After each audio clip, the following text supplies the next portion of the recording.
बायदेवा right decision लादों आरो ना बिहामजोखौ लाबोनो थाखाय आरो ना बायदेव मा खालामदों चिकेन पक'रा जानो लुबैसोदों आं चिकेन पक'रा मिक्स खालामदों आं मोनसे खोथा सोंनो नागिरदोंलै मानोबा मा नोंहा फिसाला खैजन दङ सानै दङ आंहा जा साइजखा फरेनार बायदि वा बेनिफ्राय बिहामजोखौ माबायदिखौ पसन्द जायो नोङो बिहामजोखौ ओरैबायदि फेन खान्दा गानग्रा सेक्सि लाबोगोन आङो बिहामजो सानैखौबो आयौ मानो आरे आंबो भिडिअ बानायो बिसोरखौबो भिडिअ बानायनानै खामायगोन जोंहा एखेलगे जोंहा लोगो बायदि थागोन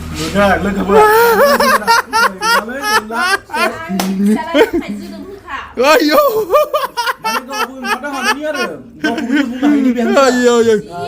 गानहोगोन आङो ड्रेसफोरखौ खान्दा खुन्दाबाबो सोलियो